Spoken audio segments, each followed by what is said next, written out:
Lecture: Oblomov's Robe.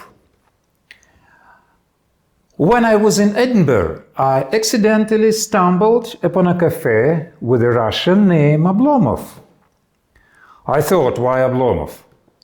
There was an associative motives of Oblomov, Stolz, and suddenly understood. Robe. Oblomov is the hero of the novel, and Robe is the hero. I will tell you about it.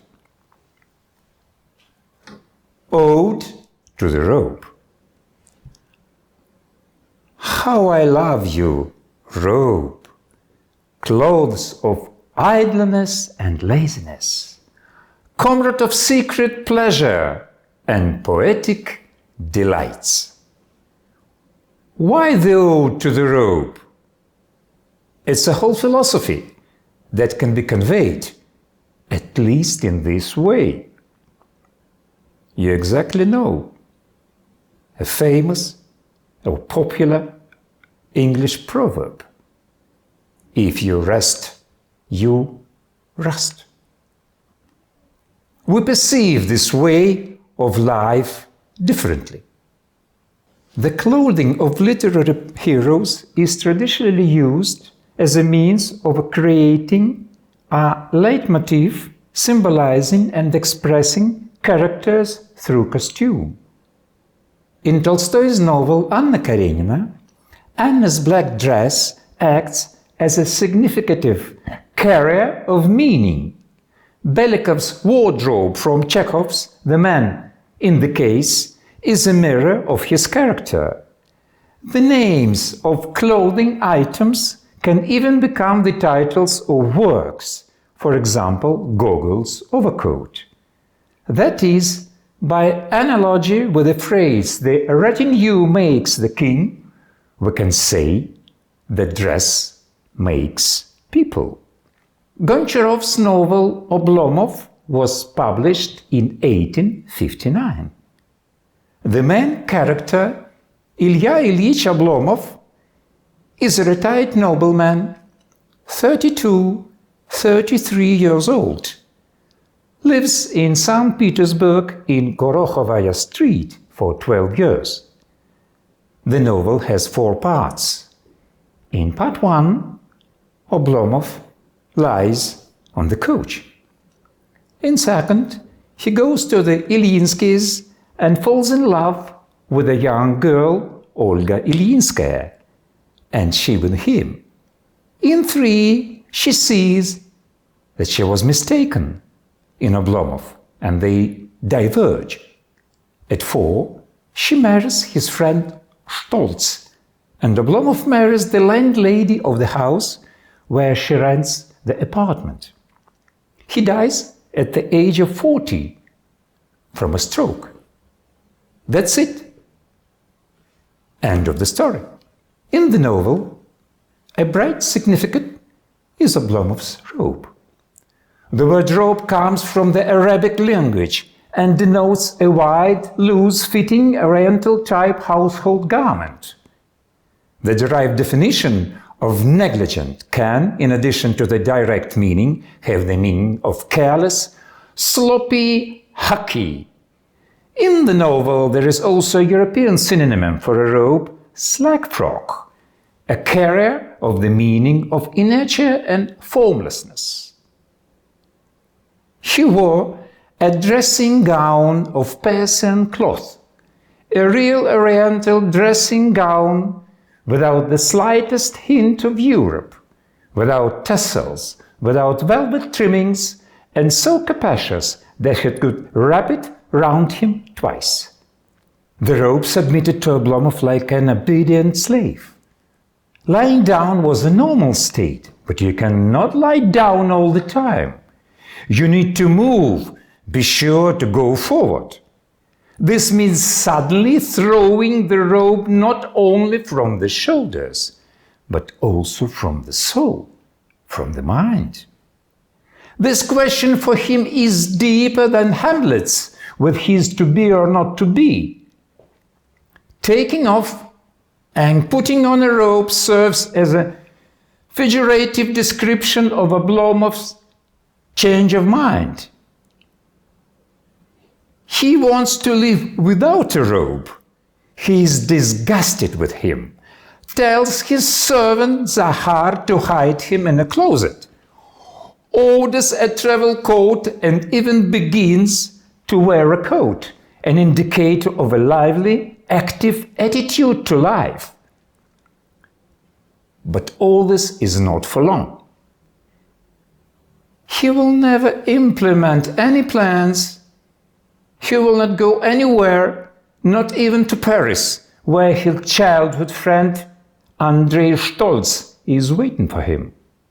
He will never carry out a plan to rebuild the estate Oblomovka.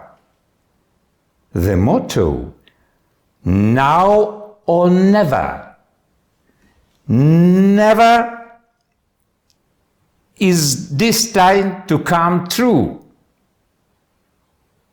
Oblomov is out of the game, but not a robe. The robe returns again, and already forever. Oblomov is transported to the Vyborg side far from the city center. His new landlady Agafya, then his wife, wraps him again in a robe, in comfortable laziness. Very expressive definition to Oblomov's character. It's a regression, a fall into a deeper childhood. He not want to compete with her in this. Oblomov so often puts on a robe that after a while it begins falling apart at the seams, and Oblomov thinks about buying a new one. Lying down again becomes his normal state. Apoplexy happens to him.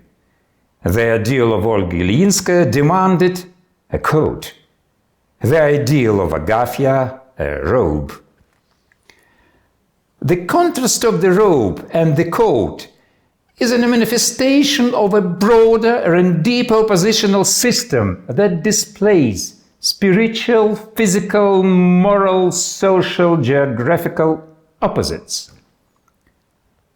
The following antitheses are revealed, and the fundamental opposition is laid here. For example, tailor-road, we call it vita activa. On the contrary, robe, like an opposition, we call it vita passiva. Look now, I'll tell you. Vita activa, tailcoat. Stay awake, robe, vita passiva, sleep. Walk, lie.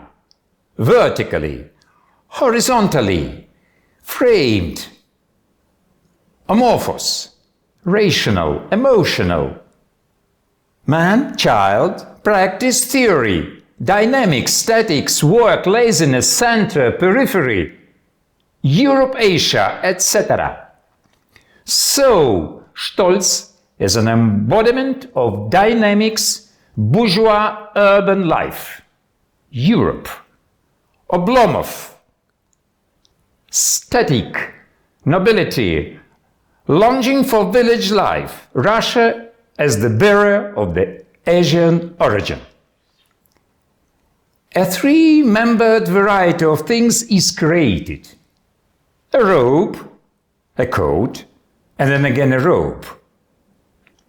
That corresponds to the three phases of the hero's life. The child is pampered, spoiled by his mother and nanny.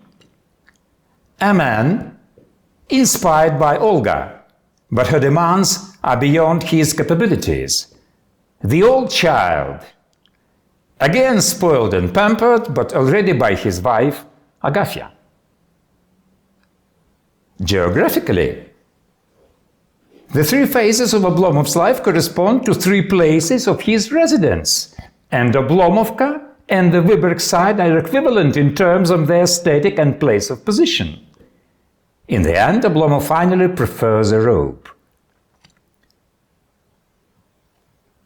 The creator of the novel, Goncharov, said that he portrayed Oblomov a man in a robe and an example of bottomless laziness as a spontaneous Russian feature. In contrast, Stolz, a man in a coat, was for Goncharov a representative of work, knowledge, energy and strength. The author deliberately made Stolz a half-German, a native of bourgeois family. The German element and European culture Goncharov considered necessary for the positive development of Russian life. He, of course, is sympathetic and poetic, our protagonist. But no matter how remarkably accurate the imagery of the robe to create a literary character, human destiny couldn't be achieved in lying down. But Oblomov doesn't want his son Andrei, named after Stolz's friend, to repeat his fate. He wants at least to be brought up according to the principles of an active, fro-coat life.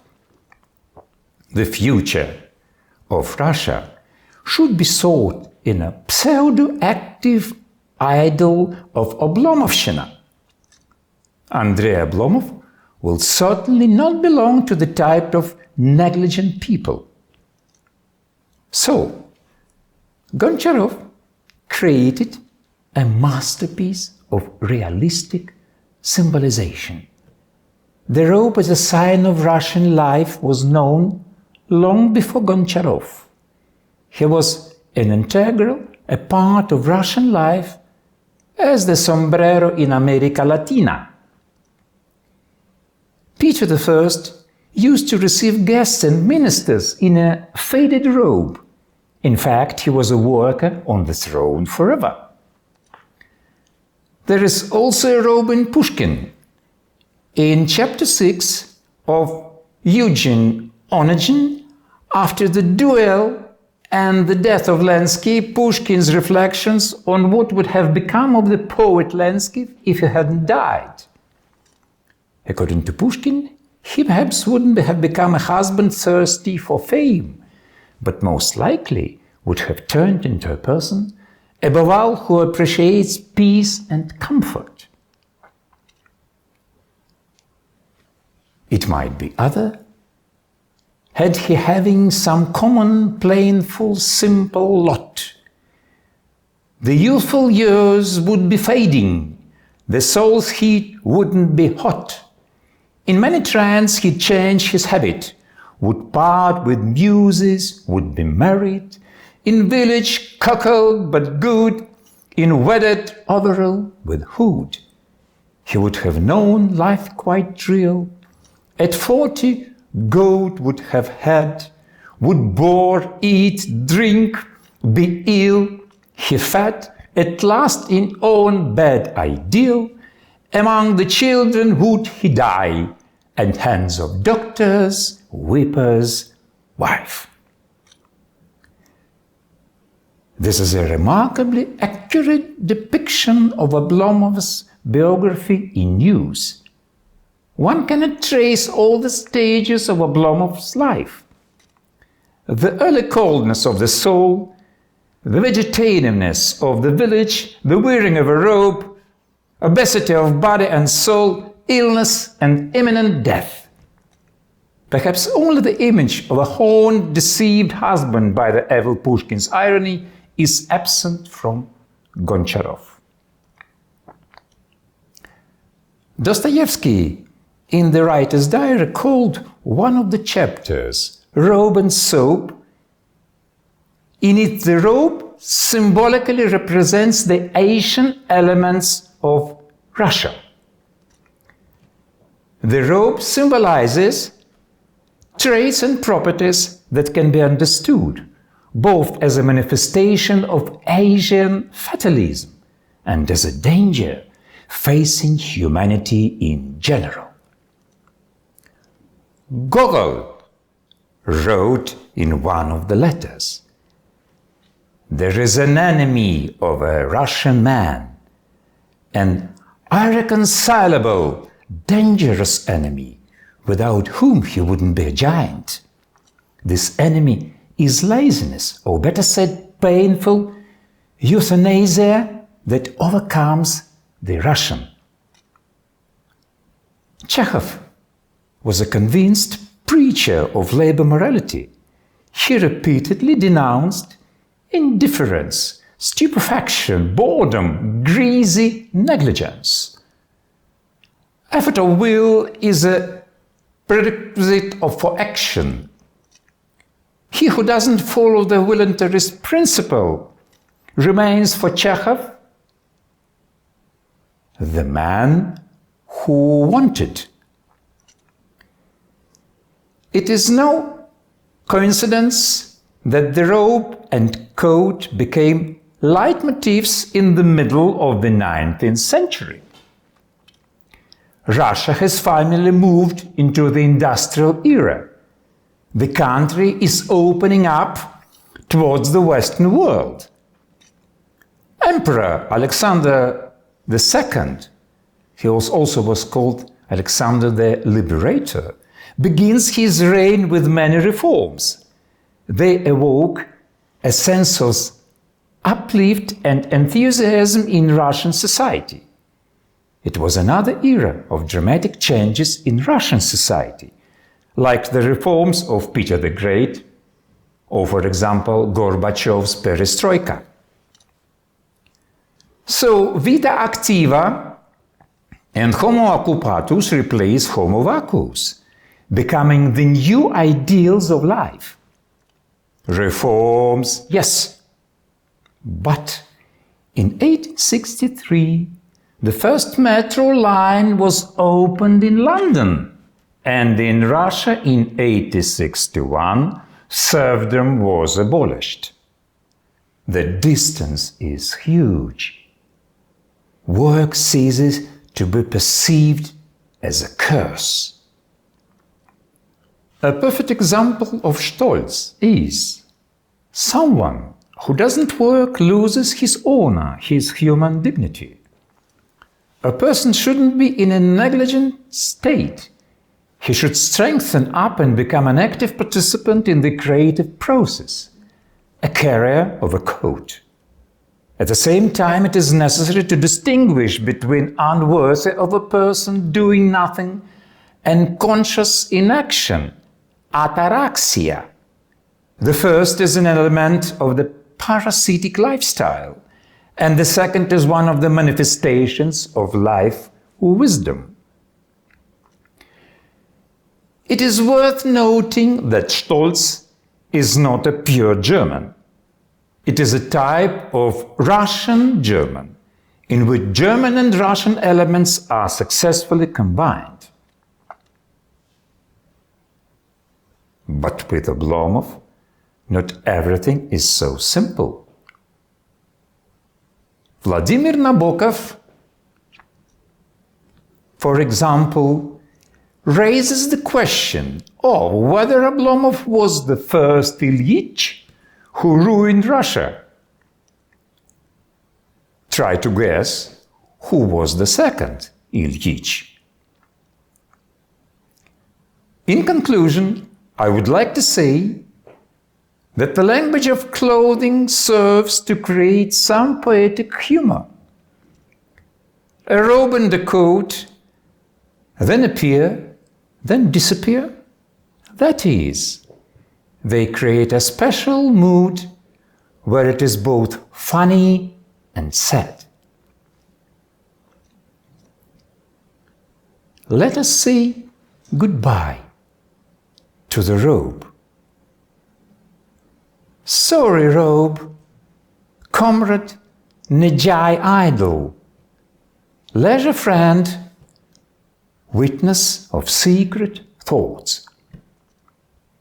And it remains for us to go to the Café Oblomov, sit at a table and reflect on the frailty of human existence, on the meaning of life, and of course, think about our own life.